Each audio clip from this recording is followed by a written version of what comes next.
It happened on a Sunday. The air smelled like smoke and honey glaze. My mother's laughter cut through the yard, sharp as glass, while my father flipped ribs like nothing in the world could ever go wrong.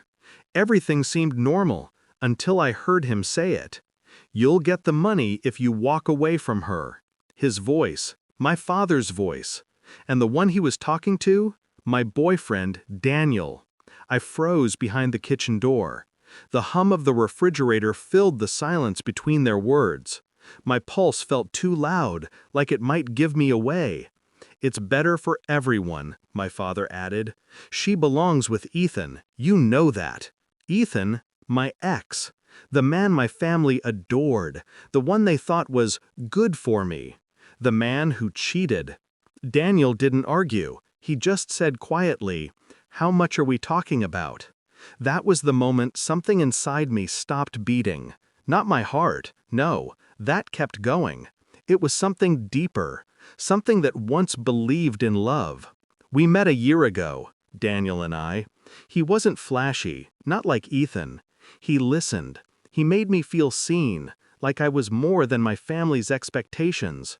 I thought I had finally found peace. Someone who loved me, not my father's money. But people always show you who they really are when they think you're not watching. And I watch everything. It started small, missed calls, a sudden distance, the way he'd tense when Ethan's name came up. Then, that morning, I saw the transfer notification on my father's tablet. $50,000, consulting fee, to Daniel's account. I didn't cry, I didn't scream. I smiled, closed the tab, and poured myself coffee like it was any other day. Because the thing about betrayal is, it's not the end. It's the beginning of clarity. I planned for 3 weeks, quietly, methodically. If they wanted a performance, I'd give them one. I told my father I'd host the family barbecue this year. Everyone would come. My parents, my ex, my cousins, the perfect audience. And Daniel, of course. My father made sure he was still invited. I smiled and said, "Of course he is." In the days leading up to it, I gathered proof. Voice recordings, bank transfers, messages where Daniel thanked my father for making it easier to end things. I compiled them neatly, like an exhibit in a courtroom. But revenge isn't just about evidence, it's about timing and silence. The day came. The house looked perfect. Fairy lights, music, laughter. Daniel arrived first, nervous but pretending not to be. My father gave him that smug handshake reserved for men who think they've outsmarted women. I wore white, a clean slate. Every move, every glance, calculated. When everyone was settled, I stood beside the grill. My father cracked a joke about his little girl finding her way back to good sense. Ethan smiled like a man rehearsing forgiveness. Daniel avoided my eyes. I raised my glass. "Before we eat," I said, "I want to say something." The chatter stopped. I pulled out my phone and tapped the speaker icon. My father's voice filled the air. "You'll get the money if you walk away from her. She belongs with Ethan." "How much are we talking about?" Daniel's voice, clear, calm, greedy. The sound cut through the barbecue's hum like a blade. No one spoke. The only sound was the sizzle of meat burning on the grill.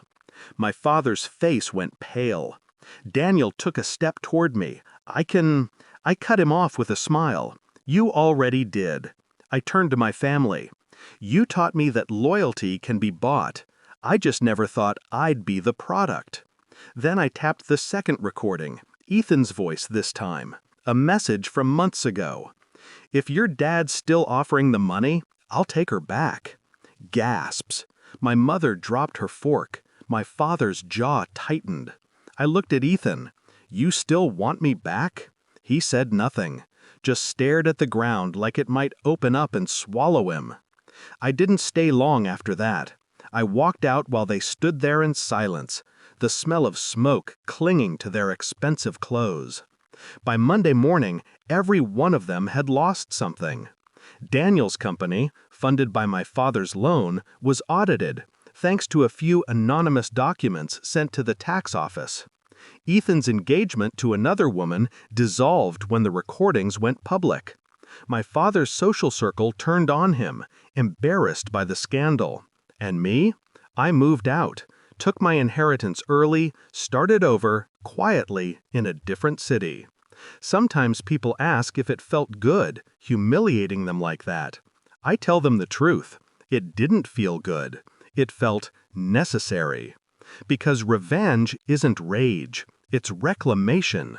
And that day, under the string lights and the smell of burnt ribs, I stopped being their daughter, their prize, their pawn. I became the fire.